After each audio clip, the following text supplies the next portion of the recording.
தன்னுடைய திருமணத்தை புரட்சித் தலைவர் எம்ஜிஆர் தலைமையில்தான் நடத்த வேண்டும் என்று பல மாதம் காத்து கொண்டிருந்த ஒரு இளைஞன் என்ற ஒரு சுவாரஸ்யமான தகவலை பற்றி தான் இந்த பதிவில் நாம் பார்க்க போகிறோம்.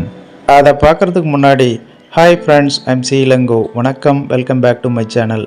நீங்கள் இன்னும் நம்முடைய சேனலுக்கு சப்ஸ்கிரைப் பண்ணலைன்னா உடனே ஒரு லைக் போட்டு சப்ஸ்கிரைப் பண்ணி சப்போர்ட் பண்ணுங்கள். வாங்க பதிவிற்குள் போகலாம். தமிழ் திரைப்பட உலகில் மக்கள் திலகம் எம்ஜிஆருக்கு இருந்தது போல வெறித்தனமான ரசிகர்கள் யாருக்குமே இருந்திருக்க மாட்டார்கள். ரசிகர்கள் என்பதை விட அவரை கடவுளாக பார்க்கும் பக்தர்களாகவே பலரும் இருந்தார்கள். அவர்கள் எல்லோருமே ஏழைகள், ரிக்ஷா ஓட்டுபவர்கள், கூலி தொழிலாளிகள் மற்றும் மீனவர்களாக இருந்தார்கள்.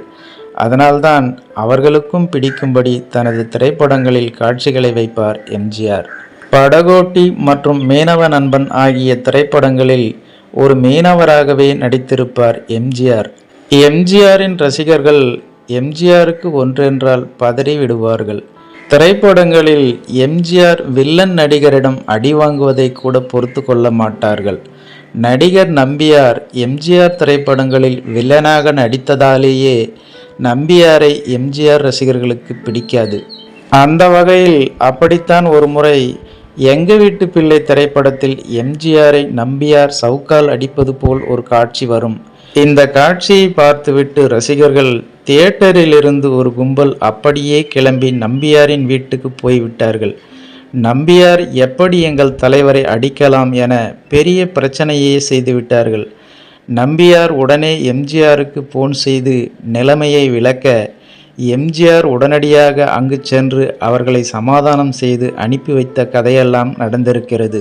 புதுச்சேரி மீனவ குடும்பத்தில் எம்ஜிஆரின் வெறித்தனமான ரசிகர் ஒருவர் இருந்தார். தன்னுடைய திருமணத்தை எம்ஜிஆர் வந்துதான் நடத்தி வைக்க வேண்டும் என அவர் தொடர்ந்து எம்ஜிஆரின் முகவரிக்கு கடிதம் எழுதி கொண்டிருந்தார். எம்ஜிஆர் ஒருமுறை புதுச்சேரி சென்றிருந்த போது அந்த இளைஞரை அழைத்து வரச் சொன்னார். ஆனால் தன்னுடைய திருமணத்தை எம்ஜிஆர் நடத்தி வைக்க வேண்டும் என்பதில் அந்த இளைஞர் உறுதியாக இருந்தார். அதோடு ஒரு வருடமாக தாடி வளர்த்திருந்தார். அவரின் வீடு இருக்கும் பகுதிக்கு சென்றால் ஜீப்பின் டயர்கள் மணலில் மாட்டிக்கொள்ளும் நிலை இருப்பதாக அதிகாரிகள் சொன்னார்கள். ஆனால் எம்ஜிஆரோ அவன் என் ரசிகன், எத்தனை மாதம் திருமணம் செய்யாமல் எனக்காக காத்து கொண்டிருப்பான் என சொல்லி அதிகாரிகள் சொன்னதையும் மீறி அங்கு சென்றார். அதிகாரிகள் சொன்னது மாதிரியே ஜீப்பின் டயர் மணலில் சிக்கி கொண்டது. அதை பார்த்து அங்கிருந்த மீனவர்கள் ஜீப்பை அல்லேக்காக தூக்கி வேறு இடத்தில் நிறுத்தினார்கள்.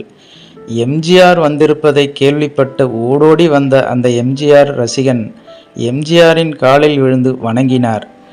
தாடியை எடுத்துவிட்டு 10 நிமிடத்தில் திருமணத்திற்கு மணமகளுடன் தயாராகி வந்தார்.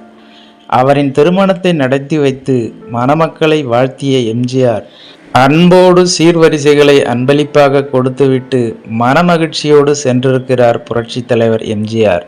தன்னை கடவுளாக மதிக்கும் மக்களை தானும் கடவுளாக மதிக்கும் குணமுடையவர்தான் மக்கள் திலகம் எம்ஜிஆர் என்பது குறிப்பிடத்தக்கது. ஓகே ஃப்ரெண்ட்ஸ், புரட்சி தலைவர் எம்ஜிஆர் தலைமையில்தான் தன்னுடைய திருமணத்தை நடத்த வேண்டும் என்று பல மாதம் காத்து கொண்டிருந்த இந்த தீவிர எம்ஜிஆர் ரசிகரை பற்றி நீங்கள் என்ன நினைக்கிறீர்கள் என்ற உங்களோட கருத்துக்களை மறக்காம கமெண்ட்ல பதிவிடுங்க. மேலும் இது போன்ற வேறொரு சுவாரஸ்யமான தகவலுடன் சந்திக்கலாம். அதுவரை உங்களிடமிருந்து விடைபெறுவது I'm C Ilango. Thanks for வாட்சிங். See you later. Bye bye.